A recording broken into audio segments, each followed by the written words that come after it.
जय श्री राम दोस्तों। वैशाख महात्म्य 15वां अध्याय।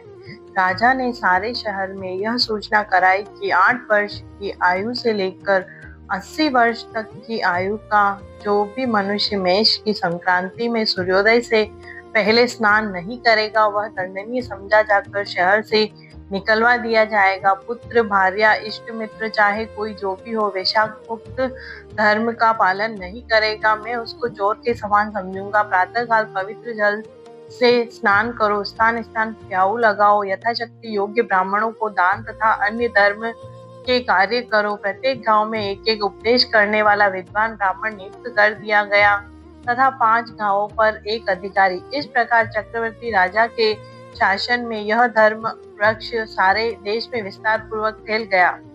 इस राज्य में जो पापी मर जाते थे वे भी वैकुंठ को प्राप्त होते थे। वैशाख मास में एक बार के स्नान से पापों से मुक्त होकर कोई भी प्राणी यमपुरी को नहीं जाता। इस कारण उस सूर्यवंशी राजा ने यम के सब लेखों को मिटा दिया। मनुष्यों के जो भी पुराने कर्म थे वह सब नाश हो गए। बेचारे चित्रगुप्त के लिए लिखने को कुछ भी न रहा तथा सब नरक भी खाली हो गए। तब एक समय नारद जी यमराज जी के पास जाकर कहने लगे कि राजन, नरक में पहले जैसा हाहाकार शब्द नहीं सुने जाते। चित्रगुप्त के पास भी लिखने को कुछ नहीं है, हाथ पर हाथ रखे बैठे हैं। बड़े बड़े पापी भी अब तुम्हारे लोक में नहीं आते, इसका क्या कारण है?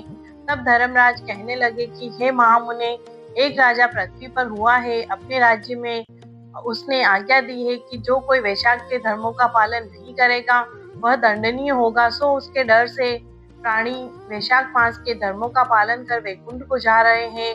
कर्मों के नाश से चित्रगुप्त के लिए लिखने को कुछ न रहा और मैं काठ की मूर्ति के समान बैठा हूँ। अब मैं युद्ध करके उनको मारूंगा, क्योंकि मेरे पास अब कुछ काम न रहा और सेवक को स्वामी का कार्य अवश्य करना चाहिए। यदि वह मुझसे नहीं मरेगा तो ब्रह्मा जी के पास जाकर सब निवेदन कर दूंगा। इस प्रकार नारद जी से कहकर यमराज मृत्यु, रोग, जरा आदि सब सेवकों को अपने दूतों के साथ लेकर दंड धारण कर भैंसे पर चढ़ पृथ्वी पर आया और सिंहनाद करते हुए उस राजा की नगरी को चारों ओर से घेर लिया। इससे समस्त प्रजा अत्यंत भयभीत हो गई। राजा भी यह सुनकर कि यम ने नगर को घेर लिया है, अपनी सेना को सजाकर नगर के बाहर आया। राजा ने थोड़ी देर में ही मृत्यु काल तथा रोग और यमराज के दूसरे दैत्यों को मारकर भगा दिया। तब भैंसे पर सवार यमराज स्वयं राजा के सन्मुख आया और भीषण गर्जना करके राजा पर बाण चलाने लगा। राजा ने 3 बाणों से उसके धनुष को काट दिया। अब यम ढाल और तलवार लेकर राजा को मारने के लिए चला। तब राजा ने उसकी ढाल तलवार भी काट दी और काले सर्प जैसी फुकार मारता हुआ क्रोधित होकर एक बाण यम के मस्तक पर मारा। तब यमराज ने क्रोधित हो दंड उठाया और उसको ब्रह्मास्त्र से अभिमंत्रित कर राजा पर छोड़ दिया। उस समय बड़ा हाहाकार मच गया। तब विष्णु भगवान ने अपने भक्त की रक्षा हेतु सुदर्शन चक्र छोड़ा, जो युद्ध स्थल में आ दंड से युद्ध कर ब्रह्मास्त्र को निवारण करता हुआ यमराज को मारने लगा। यह देख वह भक्त राजा भयभीत होकर चक्र की स्तुति करने लगा कि हे विष्णु भगवान के हाथ के आभूषण सहस्त्रवार, तुम्हें नमस्कार है। भगवान तुमको सारे लोगों की रक्षा के लिए धारण करते हैं, क्योंकि जो देवताओं के द्रोही है तुम उनके काल हो। सो हे जगतपते, इस यम की रक्षा करो।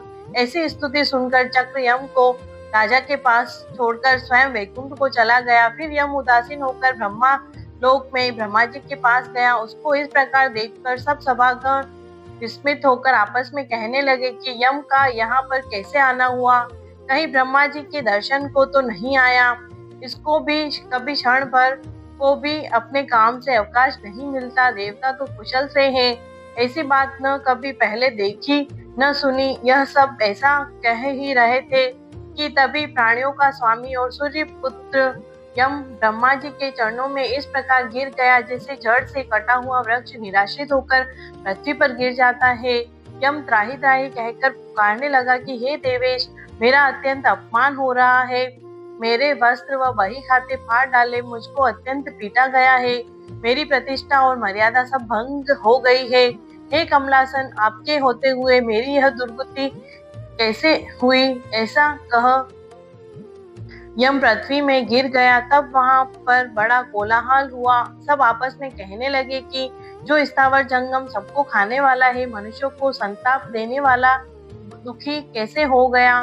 तब पवन ने आकर ब्रह्मा जी की आज्ञानुसार सबकी वाणी रोक दी और अपनी विशाल भुजाओं से यम को उठाया। फिर समस्त संसार में विचरने वाला उदार बुद्धि पवन उसे आसन पर बिठाकर कहने लगा कि किसने तेरा अपमान किया, तुमको तुम्हारे स्थान से निकाल दिया, तुम्हारे वस्त्र और बही खाते किसने फाड़ डाले।